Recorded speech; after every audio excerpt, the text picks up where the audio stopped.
আজ আমি একটা টক ঝাল আচারের রেসিপি শেয়ার করব, যেটা আমাদের ভাত ডাল রুটি পরোটার সাথে ডেলি আমরা খেয়ে থাকি। তো ওই রকম একটা আচারের রেসিপি শেয়ার করব। দেখো, তার জন্য এখানে আমি আম নিয়ে নিয়েছি, আর আমগুলো আমি গাছ থেকে পেড়ে নিয়েছি যাতে নিচে না পড়ে থেতলে যায়। ওই রকম আম নিলে কিন্তু আচার ভালো হয় না, যার জন্য আমগুলো দেখো আমি ধুয়ে পরিষ্কার করে ভালো করে শুকনো কাপড় দিয়ে মুছে নিয়ে নিয়েছি। তারপরে এখানে বটির সাহায্যে কেটে নিচ্ছি। আপনারা যদি চাকু দিয়ে কাটতে পারেন তাহলে কাটবেন, আমি কিন্তু বটি দিয়ে কাটছি, কারণ চাকু দিয়ে কাটা সম্ভব নয়। আমের আটিগুলো শক্ত হয়ে গেছে, আর আমের আটি শক্ত হয়ে যাবে এইরকমই আম নিতে হবে আচার বানানোর জন্য। যার জন্য দেখেন এগুলো আমগুলো আমি নিয়ে এখন আমি কেটে নিচ্ছি, পিস পিস করে নিচ্ছি, ছোট ছোট করে পিস করে নিচ্ছি। আপনারা চাইলে কিন্তু একটু বড় পিসও করে নিতে পারেন, যেরকম লম্বাও রাখতে পারেন, আবার চৌকোও রাখতে পারেন। তো দেখেন এখানে আমগুলো সব কাটা হয়ে গেছে, ভালো করে কেটে নিয়ে নিয়েছি। এখন এর জন্য মশলা তৈরি করে নেব আমি।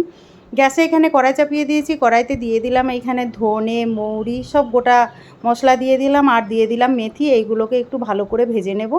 আপনারা যদি ভেজে নাও দিতে চান কিন্তু এইগুলো একটু রোদে শুকিয়েও কিন্তু দিতে পারেন, তাহলে মুচমুচে ভাবটা হবে, গুঁড়ো করে আপনারা দিয়ে দিতে পারেন। তো আমি হালকা একটু গরম করে নিচ্ছি। তারপরে এখানে হলুদ সর্ষে দিয়ে দিলাম কালো সর্ষে, দু রকম সর্ষে দিতে হয়।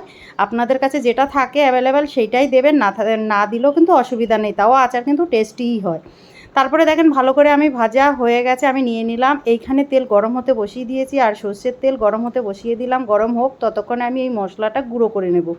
আর মশলা গুঁড়ো করার সময় কিন্তু একটু ধ্যান রাখতে হবে যাতে মশলাটা বেশি গুঁড়ো না হয়ে যায়, একটু দরদরা ভাব থাকতে হবে, তাহলে কিন্তু আচারটা খেতে খুব ভালো লাগে। তো দেখেন মশলা গুঁড়ো হয়ে গেছে, আর এইখানে আমি নিয়ে নিয়েছি কিছু শুকনো লঙ্কাগুলো আমি রোদে দিয়ে মুচমুচে করে নিয়েছি। তারপরে এইগুলোকে একটু মিক্সিতে দিয়ে গুঁড়ো করে নেব। তো দেখেন গুঁড়ো করা হয়ে গেছে, মশলার সাথেই আমি মিশিয়ে নিয়ে নিলাম। আর এখানে একটা বড় পাতিলা নিয়েছি, কারণ ওটাতে হচ্ছিল না, তো পাতিলাতে আমি মিশিয়ে নেব। তার মধ্যে আম দিয়ে দিলাম, আর এখানে আমি পরিমাণ মতো সব নিয়ে নিলাম। আমার পরিমাণ মতো নুন দিলাম, হলুদ গুঁড়ো, আর দিয়ে দিলাম কাশ্মীরি লঙ্কার গুঁড়ো। আর যেই গুঁড়ো মশলাগুলো আমি বানিয়েছিলাম সেইগুলো এর সাথে দিয়ে দিচ্ছি। আর দেখেন হলুদ সর্ষেটাকে আমি দুই ভাগে ভেঙে নিয়েছি, মানে এটাকে হলুদ সর্ষের ডাল বলে। আর এইখানে দেখেন কালো জিরে আর নিয়ে নিলাম আজওয়ান। এগুলো কিন্তু ভেজে গুঁড়ো করতে হবে না, এগুলো গোটাই দেবেন, তাহলে কিন্তু আচারের টেস্ট আরও দ্বিগুণ হবে। তারপরে দেখেন সব মশলা একসাথে দিয়ে আমি ভালো করে এইভাবে হাতে দিয়ে মেখে নিচ্ছি। চাইলে আপনারা কিন্তু চামচ দিয়েও মেখে নিতে পারেন, কিন্তু যেহেতু আচার একটু হাত দিয়ে মাখালে জিনিসটা ভালো হয়, তাহলে সবার সাথে মশলাটা মেখে যায়।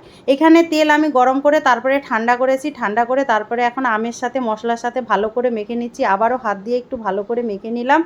তো দেখেন ভালো করে মাখা হয়ে গেছে, আর যেই তেলটুকু বেঁচেছিল সেইটাও আমি ঢেলে দিয়েছি এর মধ্যে, দিয়ে আবারও একটু মিশিয়ে নিচ্ছি।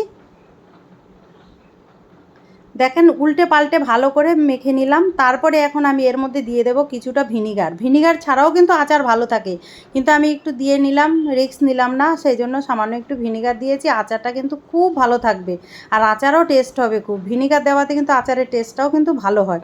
তো দেখেন ভালো করে মাখা হয়ে গেছে, আর এইটাকে আমি এখন একদিনের জন্য পুরো ঢেকে রেখে দেবো এইভাবে। তারপরে দেখেন একদিন পরে দেখেন কি অবস্থা আচারের, কত সুন্দর হয়েছে, আর কালারটা খুব সুন্দর হয়েছে। আর এখানে কাঁচের জার নিয়েছি, তার মধ্যে আমি ভরে নেব। তো আমার আচারের এই রেসিপিটা যদি আপনাদের ভালো লাগে তাহলে আমার চ্যানেলটাকে সাবস্ক্রাইব করবেন, লাইক করবেন, কমেন্ট করবেন, আর পাশে থাকবেন। আর আমি যেইভাবে আচারটা বানিয়েছি, বানিয়ে খেয়ে কমেন্ট করে জানাবেন। ভিডিওটা দেখার জন্য ধন্যবাদ।